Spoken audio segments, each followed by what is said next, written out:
I was my mother's sole caregiver for 8 years while my brother made excuses. When she needed memory care and we had to settle the estate, he showed up with a lawyer and demanded an equal split. 8 years of weekends, lost wages, and $31,000 out of pocket. Then he called me calculating for keeping records. My name is Claire Hutchins. I'm 36 years old. I'm a dental hygienist. I work at a practice in Raleigh, North Carolina. I have a small house that I bought 4 years ago, a cat named Fig, and a vegetable garden in the back that I never have quite enough time for.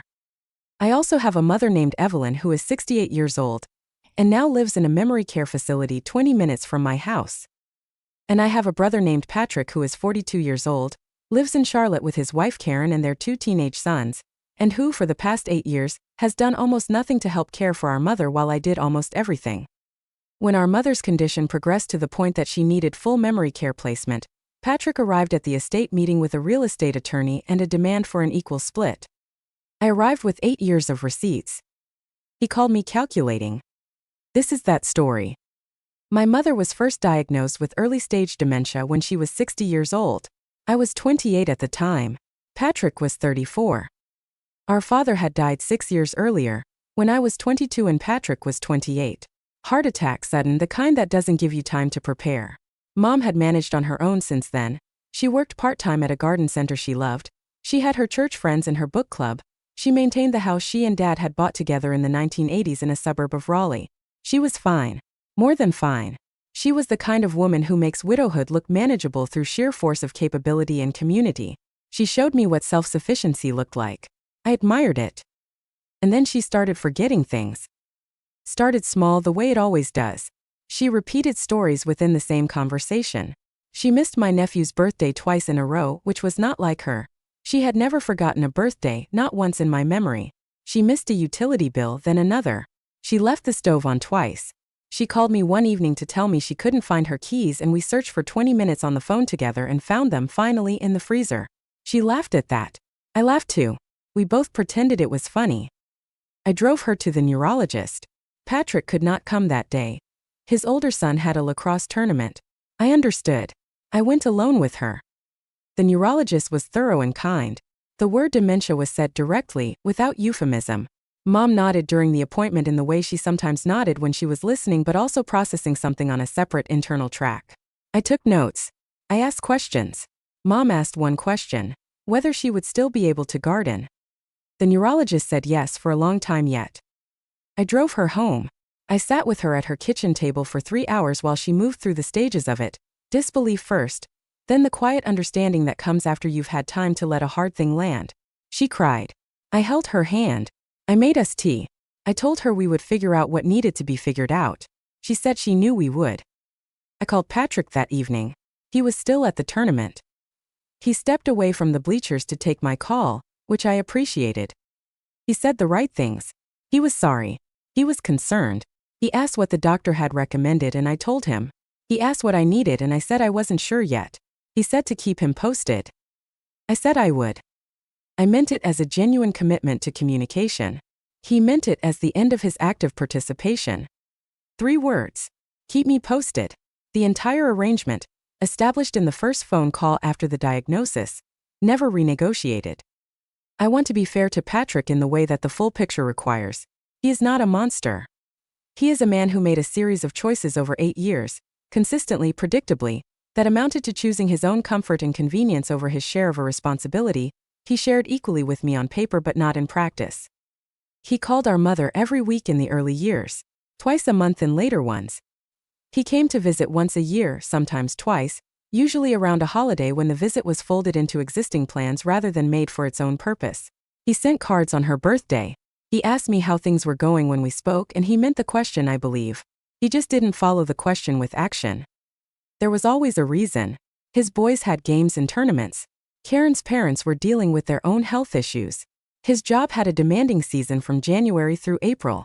Things would calm down in the summer. Summer would come and something else would fill it. I listened to these explanations for 8 years. I did not argue with any of them individually, because no individual explanation was unreasonable. People have busy lives. Kids have games. Jobs have seasons. It was only when you placed all 8 years of explanations together in sequence, and noticed there was never a month where the explanation simply ran out, that the pattern became undeniable. There was always a reason.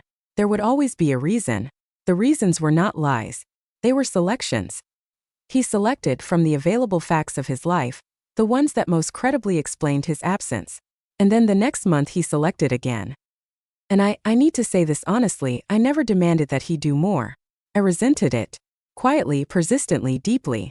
But I never sat Patrick down and said, "This is not working. You need to share this with me. You need to take some of this weight because I am carrying it alone and it is heavy and the heaviness is not going away." I didn't say it. Some mix of not wanting to turn caregiving into a sibling conflict, and believing for longer than I should have, that he would step up naturally when things got harder. That there would be some inflection point where the reality of what I was doing became visible to him, and he would finally arrive with his sleeves rolled up. Things got harder. The inflection points came. He did not step up.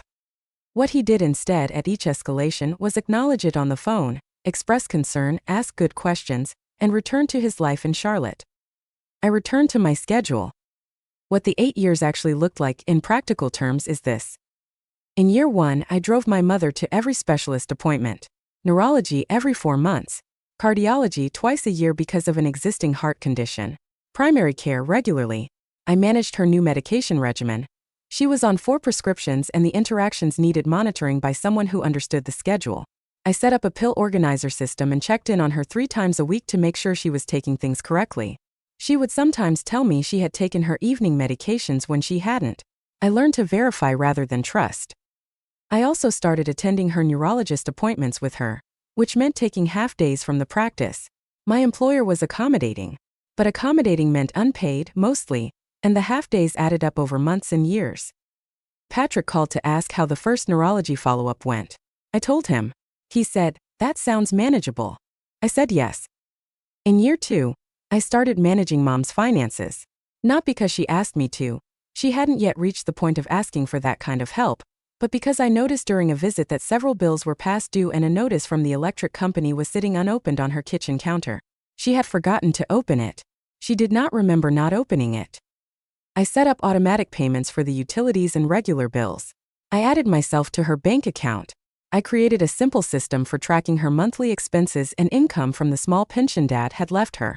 I did this quietly, efficiently, without announcing it. I mentioned it to Patrick on a call. He said, "That's good thinking." He did not offer to be involved in the finances going forward. He did not ask to be added to the account or included in the oversight. He thanked me for handling it. In year 3, I had her house modified for safety. A grab bar in the shower. A hand railing on the back porch steps, which she used every morning to get to her garden. Better lighting in the hallway between her bedroom and the bathroom. A door alarm on the front entrance. Not a lock, a sensor that chimed, so she couldn't slip out at night without someone knowing. Which had become a real concern. She had tried to leave the house at 11 at night twice, and both times I'd happened to be there. The third time I couldn't count on being there. I paid for these modifications myself, $3,400 in total.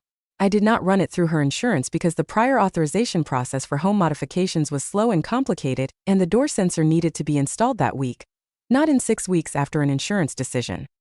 I called Patrick to let him know the modifications had been done. "Good," he said. "That's exactly the right call."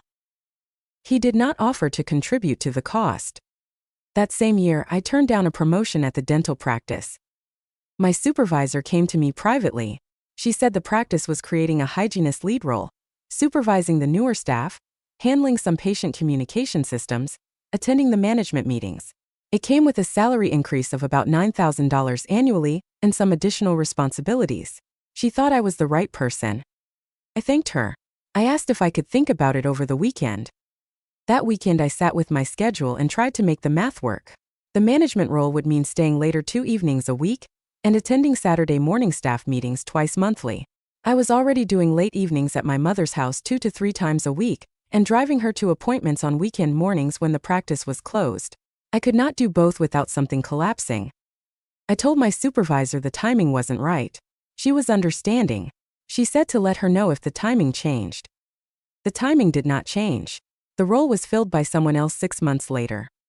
I did not tell Patrick. I didn't see the point of telling him something I couldn't do anything about. In year 4, I was seeing a man named David. We had been together for almost 2 years. He was a software project manager, thoughtful, funny, endlessly patient with the rhythms my life had taken on. He knew about my mother's situation. He had met her, helped me bring groceries over, waited in the car during neurology appointments so I didn't have to park alone in the hospital garage at night. He got a job offer from a company in Seattle. A significant offer, from a company he had been hoping to hear from for years.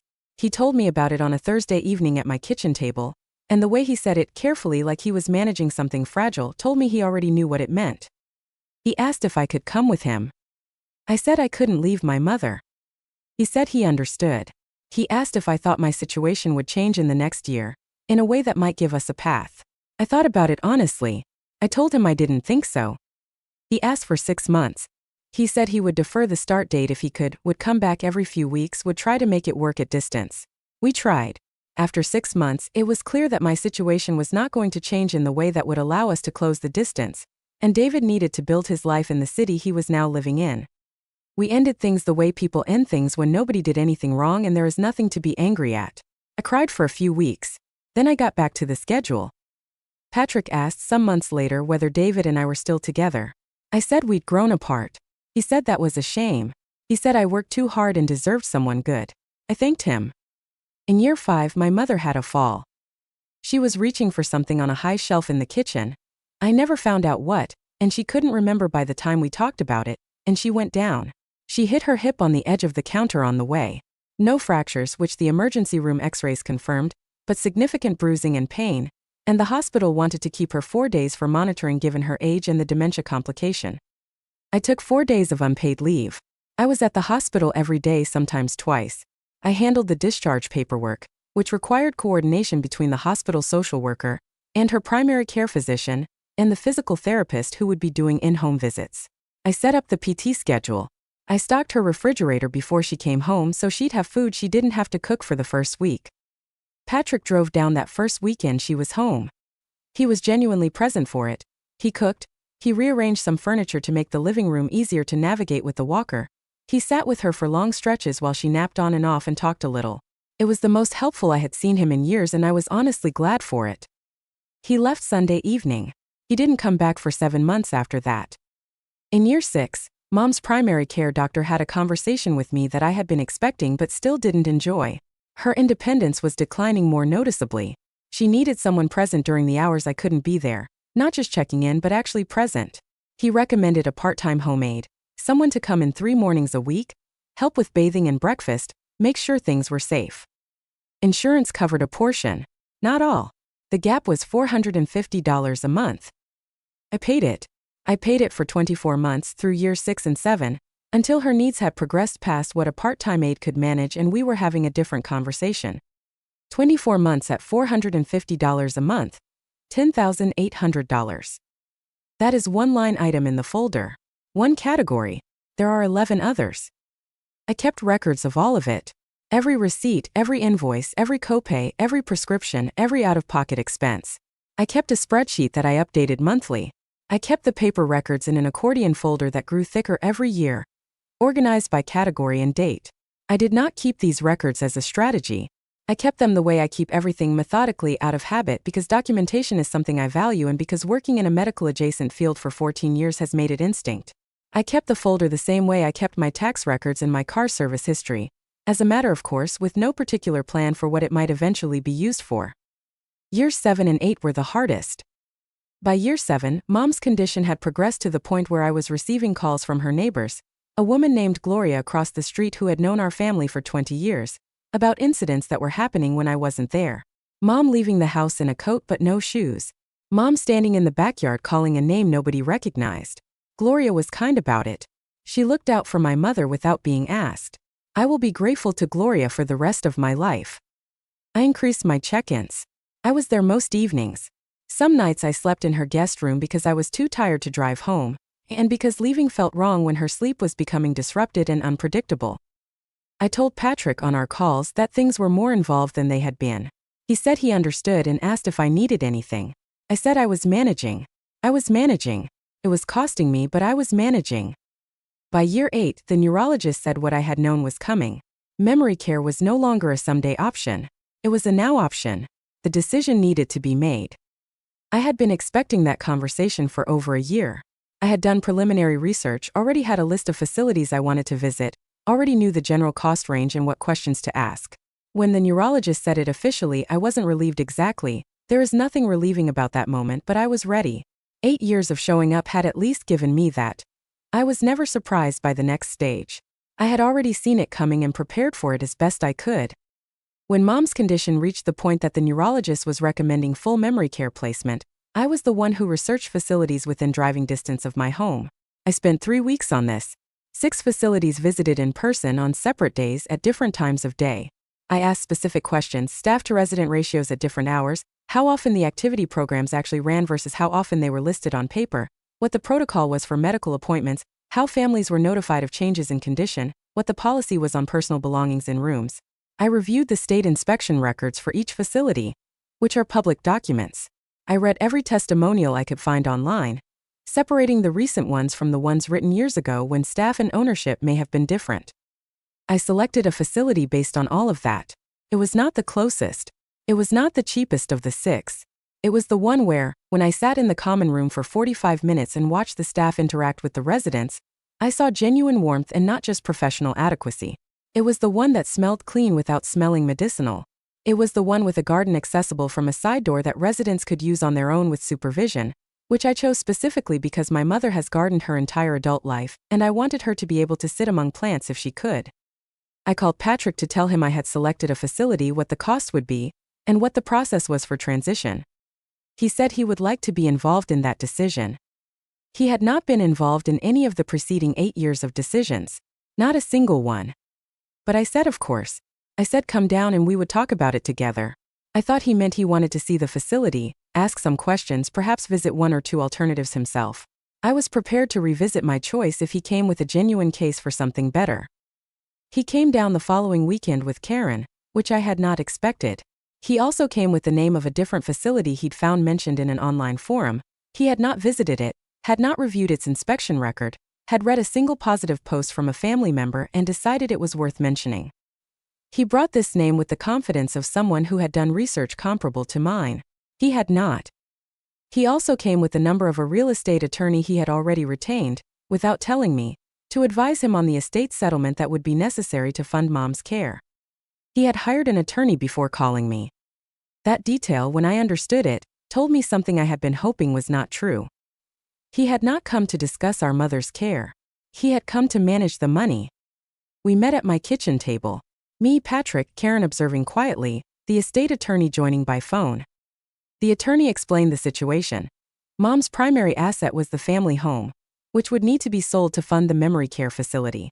Given Mom's age and the likely duration and cost of memory care, there was meaningful uncertainty about how much, if anything, would remain in the estate after care costs were covered.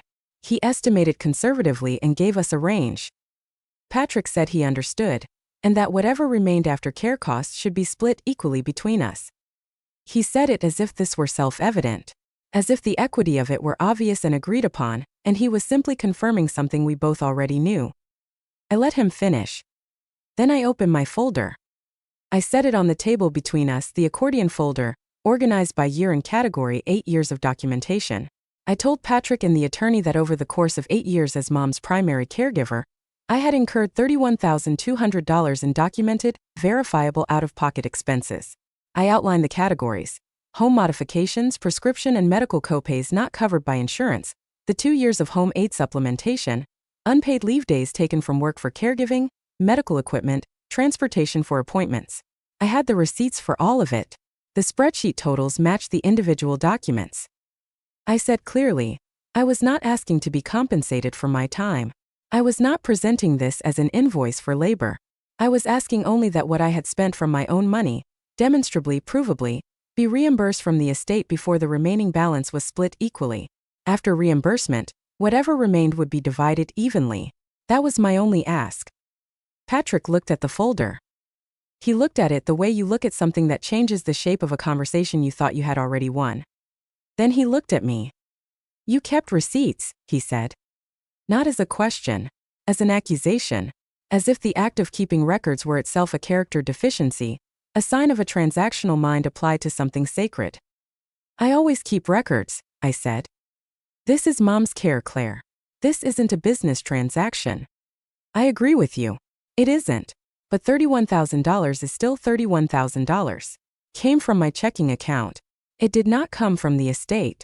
The estate didn't pay for the grab bars in her shower or the 2 years of home aid supplementation or the unpaid leave days I took when she fell. I did. I'm asking for that to be acknowledged before we divide what remains. You're making Mom's tragedy about money. That sentence. I had anticipated some version of it.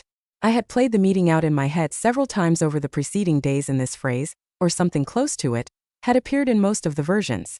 Still, when it arrived at the actual table in Patrick's actual voice, it landed somewhere specific and stayed there. Patrick, I said, I need you to think carefully about what you just said. You have been in Charlotte for 8 years. You called once a week in the early years. You visited once a year. You were not there for the diagnosis appointments or the medication management or the fall or the nights I drove over at 10 in the evening because she called me frightened and didn't know where she was. You were not there when I declined a promotion because I couldn't manage both.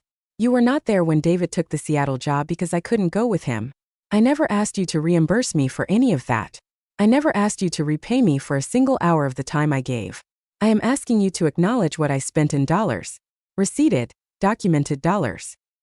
Patrick opened his mouth. Karen touched his arm. He said, You chose to live close. Nobody made you do that. I did choose it. And I chose it knowing someone needed to be close and knowing I was going to be that person. What I didn't choose was doing it entirely without financial support from the other half of this family. That's not my fault. I haven't said it's your fault. I've said it happened, it cost money, and it's documented. Those are 3 separate facts. The estate attorney said calmly that documented caregiver expenses are a recognized consideration in estate distributions, and that the records Claire had presented were consistent with that category of contribution. He said he would review them formally and advise on the appropriate treatment. Patrick pushed back from the table slightly, a physical withdrawal that preceded a verbal one. He said he was going to consult with his own attorney, and that he would not agree to any arrangement that departed from a straight equal split. Then he and Karen left. Patrick texted me that evening. I can't believe you turned Mom's situation into a financial negotiation. I'm disgusted. I read the text. I put my phone face down on the counter. I made dinner. I ate it alone at the table where we had just had the meeting. I thought about the conversation and about the 8 years before it and about what Patrick had chosen to be disgusted about. Not the 8 years of absence. The folder. In the weeks that followed, Patrick consulted his attorney and the conclusion was what I had already known. My records were legitimate, my expenses were documented, and a probate court would very likely view them sympathetically. Fighting it through the courts would cost more in attorney's fees than the additional amount Patrick would gain from an equal split. His attorney apparently told him this plainly and directly. He did not contest the estate. He also did not call me for 6 weeks. 6 weeks is a long time when you have been calling your brother at least monthly for 8 years. 6 weeks is long enough to understand that you have been downgraded from sister to someone who requires distance and management. I used those 6 weeks well, I think. I spent time at the facility. I organized my mother's room the way she would want it, her favorite photographs framed on the small dresser, a potted plant on the windowsill that I would water on my visits, her good cardigan folded on the chair. I went back to my regular schedule at the practice. I had dinner with friends I had neglected during the worst of the transition period. I slept better than I had in months, which surprised me. I had expected the aftermath of the estate meeting to be agitated. It was mostly quiet. I think the quiet came from having said the thing I had spent 8 years not saying. Not all of it, I hadn't said the whole of it, the full weight, the promotion and David and the Thanksgivings in the emergency room. But I had said the part that was mine to say at that table, at that meeting about that specific and documentable cost. I had not apologized for saying it. I had not softened it into invisibility. That was new. That quietness after was new. When Patrick finally called, it was not to apologize. It was to say he felt I had blindsided him, and that a family estate meeting was not the appropriate place to raise financial grievances. I said calmly that a meeting specifically convened to discuss estate distribution was exactly the appropriate place. He said he felt ambushed. I said I had been managing our mother's care alone for 8 years and I was sorry he felt ambushed by a spreadsheet. He hung up. Our mother's estate settled the way it was going to settle. Her documented out-of-pocket caregiving costs were acknowledged first and reimbursed from the estate. The modest remainder, less than I had honestly expected, once facility transition costs and settling fees were fully accounted for, was divided equally. Patrick received his half. I received mine plus the partial reimbursement. I want to be precise about what the reimbursement actually was, because Patrick's version of the story inflates it dramatically. The estate did not have enough to cover the full $31,200. After care costs and fees, the reimbursement covered approximately $22,000 of what I had documented. $9,200 of what I spent was absorbed, gone, not recovered, simply a loss I carried. I did not argue about that. I took what the math allowed and I let the rest go. Patrick received the same amount I did from the equal portion of the split. The only difference was the partial reimbursement for expenses I had receipts for. He told our cousin Meredith that I had gone after the inheritance, and that the whole situation had been very ugly.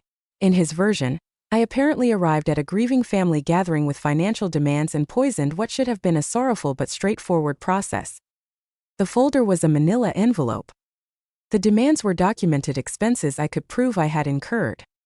The meeting was an estate settlement that Patrick himself had retained an attorney to attend. But grief distorts memory and guilt distorts it further. The version of events that allows Patrick to remain in his own self-understanding, a person who behaved reasonably, that version requires a different story about what happened at my kitchen table. I understand why he needs that story. I don't agree with it, but I understand it. I have thought a lot about the version of the story Patrick is telling, and I think I understand what it requires him to believe. If I was calculating, then the problem is me. If I transformed a family tragedy into a financial negotiation, then the problem is me. If I arrived with an agenda, then his absence over 8 years was simply a matter of distance and busy schedules, not a pattern of avoidance and chosen uninvolvement that had real costs borne entirely by one person. That version is much more comfortable. It lets him grieve his mother without also having to grieve what he chose not to give her. I don't have the energy to be angry about it anymore. I had the energy for a while. Those first 6 weeks when he didn't call, I replayed the meeting often. I thought about all the things I had not said at that table. The Saturday morning I missed a close friend's wedding because my mother had had a frightening night and I couldn't leave her. The Thanksgiving I spent in an emergency department waiting room, while Patrick's family had their dinner in Charlotte. The promotion that went to someone else. The years I managed her finances and her appointments and her medications and her fear without telling Patrick the granular details because the granular details were exhausting to relay, and because I had learned that relaying them just produced sympathy without action. I had not brought any of those things to the table. I brought receipts. Verifiable, documented receipts for actual dollars I had actually spent. He called it calculating. I want to address that word directly because I think it deserves addressing.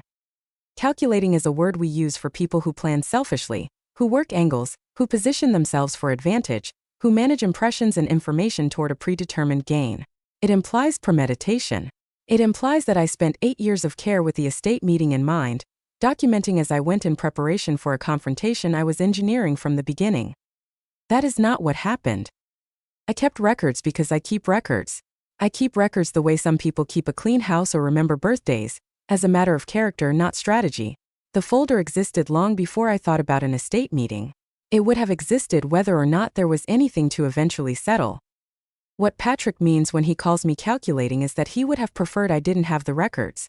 That if I hadn't documented anything, the awkward reality of 8 years of unequal contribution would have remained invisible, and the equal split would have felt fair because there was nothing to compare it to. The records made the invisible visible, and visible things are uncomfortable to argue against. Being organized is not calculation. Keeping receipts is not a character flaw. Arriving at a meeting about money with documentation about money is not an ambush. What I know now, after several months of distance from the worst of it, is this. There is a cost to being the person who shows up. It is not paid in love. Love doesn't feel like a cost when you are in it. It is paid in time, in wages, in opportunities, in relationships, in the 1,000 small things you do not do because you are doing the one large thing instead. It is paid in postponed plans and closed doors and the steady background hum of a life organized around someone else's needs. Most of the time, that cost is invisible. It is invisible to the people who aren't paying it, who observe the outcome, the mother who is cared for, the situation that is managed without seeing what went into it.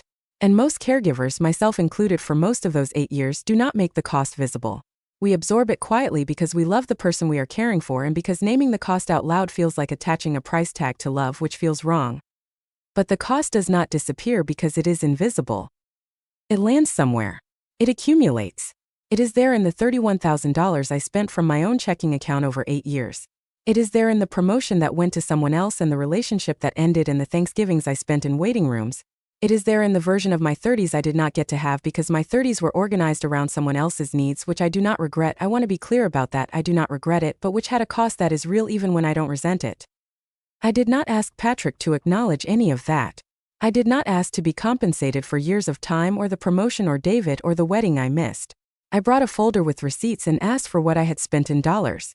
That is the smallest possible version of asking. He said I was making it about money. He made it about money when he arrived at the table with an estate attorney to secure his equal share of an estate he had contributed nothing to maintaining. I made it about fairness. Those are not the same thing. There are people who will hear this story and say, you should have talked to Patrick sooner. You should have demanded he share the responsibility years ago, before the imbalance was so deep. You are partly responsible for the dynamic by tolerating it without naming it. They are probably right. If I could go back to year 1, to the Sunday evening phone call where he said, keep me posted, and I let it pass without challenge, I would say something different. I would say, Patrick, this is going to require both of us. Not phone calls. Presence. Time. Actual resources. I need you to commit to a real share of this now, before the weight settles entirely on one side and becomes too heavy to redistribute. I did not say that. I absorbed the weight instead. I cannot change year 1. I cannot change any of the 8 years of not saying it. What I could change was what happened at the estate table. What I could do was arrive with the truth of what it had cost, documented in a form no one could credibly dispute, and say, this happened. I need this to be acknowledged. I did that. I would do it again. Patrick and I have spoken twice since the estate settled. Both times were brief and practical. A question about a piece of mail that had been forwarded, a clarification about a final insurance document. We did not discuss the meeting. We have not discussed the 8 years before it. I genuinely don't know what we will be to each other when enough time has passed. We were never the kind of siblings who were close in the way close siblings describe, calling just to talk, the easy intimacy of people who stay curious about each other's daily lives. But we were reliably present at the significant moments, or at least I had believed we were.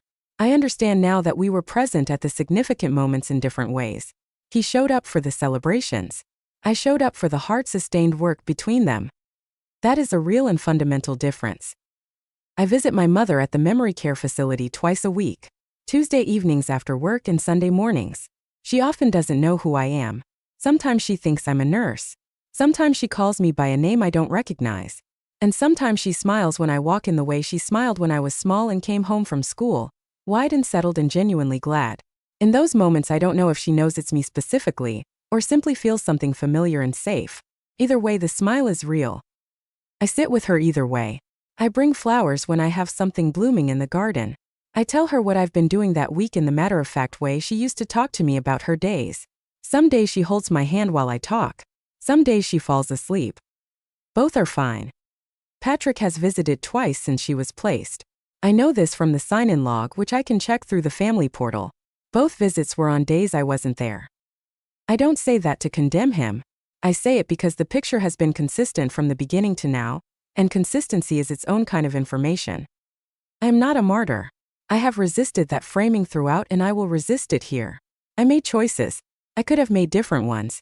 I made these ones because my mother needed someone to make them, and I was the person willing to be that someone, and I do not regret it. What I do not accept is the premise that because I made those choices willingly, the cost of them should be invisible and unacknowledged. Willing sacrifice is not free sacrifice. The willingness is admirable. The cost is still real. When I brought the folder to that table, I was not asking for recognition of my sacrifice. I was not asking Patrick to apologize for 8 years of phone call level presence, or to acknowledge the Thanksgivings or the promotion or David or any of it. I was asking for documented out-of-pocket expenses I can prove, that exist in a bank account record and a folder full of receipts, to be factored into a financial settlement. That is the smallest possible version of saying, I was here and it cost something. He could not give me even that without calling it calculating. But the estate attorney could. And the records could. And the outcome did. My mother is in a safe place with staff who know her name. She has a small room with a window that faces the garden, which I chose for her on purpose. She cannot garden anymore, but she can see it. On good days, she sits at the window and watches what is happening outside, and her face is peaceful. That is not something I need a receipt for. The $3,400 for the home modifications, the $10,800 for the aide supplement, the specialist copays and the prescription costs and the unpaid leave days, those I had receipts for. And I brought them. And I would bring them again. Have you ever been the sole caregiver for a family member while a sibling stayed on the sidelines? Have you ever had to put a number on years of invisible labor just to make it real to someone who benefited from not seeing it? Have you ever been called calculating for keeping records of what you actually spent? Share your experience in the comments, because being the person who shows up has a cost, and you are allowed to say so out loud. If you believe that 8 years of caregiving deserves more recognition than an equal split with someone who made monthly phone calls, hit that like button and subscribe, because showing up is not the same as calling. A folder of receipts is not a financial agenda. It is 8 years of proof that one person was present when the other one wasn't. # I should have kept the receipts.